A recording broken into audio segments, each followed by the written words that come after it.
مراد آباد کا مردہ، پاندان اور شاعری، انتظار حسین۔ پچھلے کالم گڑے مردوں کو اکھاڑنے نہ اکھاڑنے کا مسئلہ پڑھنے کے بعد یار ہم سے پوچھ رہے ہیں کہ الہ آباد میں مردہ کب زندہ ہوا تھا، اور اگر الہ آباد میں مردہ زندہ ہوا تھا تو مراد آباد میں کیا ہوا تھا؟ بڑی مشکل ہے، گویم مشکل وگرنہ گویم مشکل۔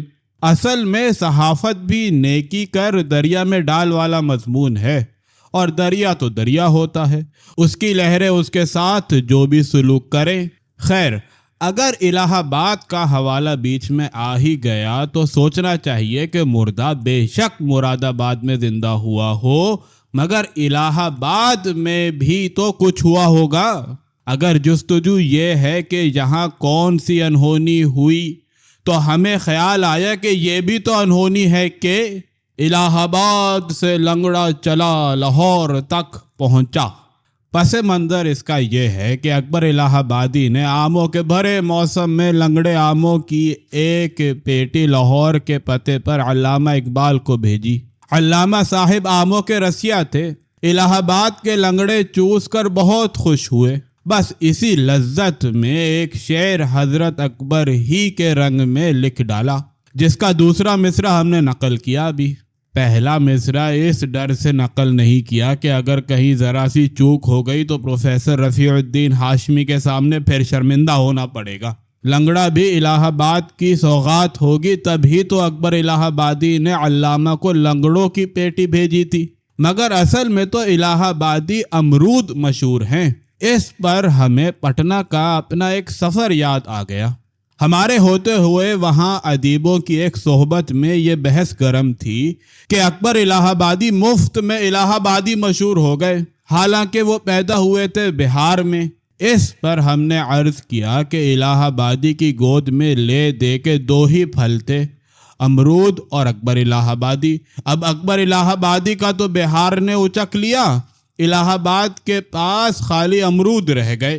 اس پر ایک بہاری دوست نے ہمیں کڑوی نظروں سے دیکھا اور کہا کہ آپ نے پٹنہ کے امرود شاید کبھی کھائے نہیں۔ پٹنہ کے امرود کے سامنے الہ آبادی امرود کیا بیچتے ہیں؟ ہم نے دل میں کہا کہ لو، الہ آباد کے پاس خالی امرود رہ گئے تھے، وہ بھی پٹنہ کی طرف لڑک گئے، اب اس شہر کے پاس کیا رہ گیا؟ پھر اچانک خیال آیا کہ الہ آباد کے پاس ایک تیسری چیز بھی تو ہے، یعنی خطبہ الہ آباد، لیکن وہ بھی اس کے پاس کہاں رہا ہے؟ جب تقسیم کے نتیجے میں املاک کی تقسیم ہوئی تھی تو خطبہ الہ آباد قدرتی طور پر پاکستان کے حصے میں آیا۔ اب پاکستان اس کے ساتھ جو بھی سلوک کرے۔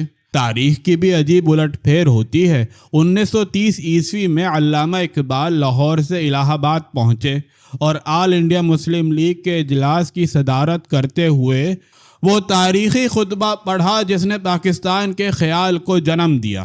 اس کے 16.5 سال بعد جب وہاں سے مسلمان ڈھلنے لگے تو اہل ہند نے کہا کہ جا رہے ہو تو اپنے خطبہ الہ آبادی کو بھی لیتے جاؤ، ہم اس سے بھر پائے، اب پاکستان اسے سنگوائے۔ خیر، تو ذکر یہ تھا کہ الہ آباد کے پاس یہ سب کچھ کھونے کے بعد کیا بچا؟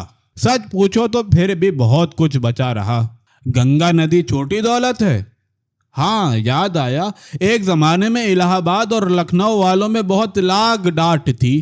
لکھنؤ یوپی کا صدر مقام بن گیا تھا۔ الہ آباد والے کہتے تھے کہ صدر مقام بننے کا حقدار تو اصل میں الہ آباد تھا۔ اسی بحث میں الہ آباد کے ایک شاعر نے، یعنی بسم اللہ الہ آبادی نے یہ شعر کہا: بڑھا رہے ہیں بہت لکھنؤ کی شان، مگر وہ گومتی کو تو گنگا بنا نہیں سکتے۔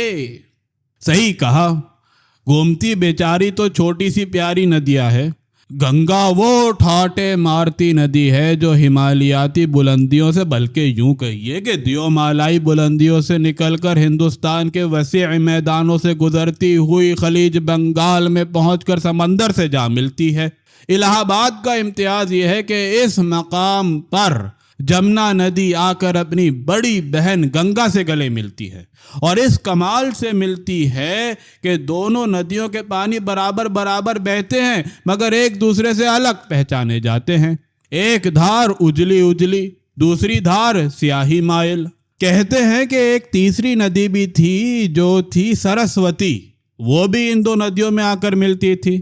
تینوں ندیاں مل کر تروینی کہلاتی تھی، اور یہ مقام پریاگ کے نام سے یاد کیا جاتا تھا۔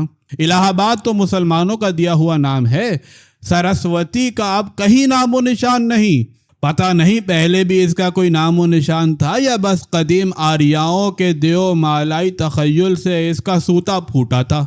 ہاں، مراد آباد کی بات تو بیچ ہی میں رہ گئی۔ اصل میں اس زمانے کے دو بہت مشہور اشتہار تھے جو اس تواتر سے برسوں اخباروں اور رسالوں میں چھپتے رہے کہ وہ اشتہار نہیں رہے، ضرب المثل بن گئے۔ ایک کی سرخی تھی اس کے پڑھنے سے بہتوں کا بھلا ہوگا، دوسری کی سرخی تھی مراد آباد میں مردہ زندہ ہو گیا۔ خیر، مراد آباد میں مردہ زندہ ہوا ہو یا نہ ہوا ہو، اس شہر کی دو چیزیں بہت مشہور تھیں، جگر مراد آبادی اور مراد آبادی پاندان۔ ویسے تو یہاں کے بنے ہوئے سلور کے برتن بالعموم مشہور تھے، یہ اس شہر کی خاص صنعت تھی، اب بھی ہے، مگر پاندان کا اپنا امتیاز تھا، پان بنارس کے اور پاندان مراد آباد کا۔ پان کھانے والوں کے طفیل مراد آبادی پاندان نے وہ شہرت اور مقبولیت حاصل کی کہ پھر جگر مراد آبادی کے سوا مراد آباد کی کوئی اور شے اس کے مقابل نہیں ٹھہر سکی۔ جگر مراد آبادی اپنے وقت میں شہنشاہ غزل کہلاتے تھے، پورے بر صغیر کے مشاعروں میں ان کی غزل کا طوطی بولتا تھا۔ اس سے ہٹ کر آدمی بھی سمجھدار تھے۔ تقسیم کے بعد کتنی مرتبہ پاکستان آئے اور مشاعروں کو لوٹا، مگر جوش ملی آبادی کی مثال سے عقل پکڑی اور پاکستان میں قیام کے متعلق کبھی نہیں سوچا، یا شاید جوش صاحب کا احوال دیکھ کر ہی طے کیا ہو کہ جیسے بھی حالات ہوں مراد آباد کی زمین پکڑے رہو اور مراد آبادی ہونے پر قانع رہو۔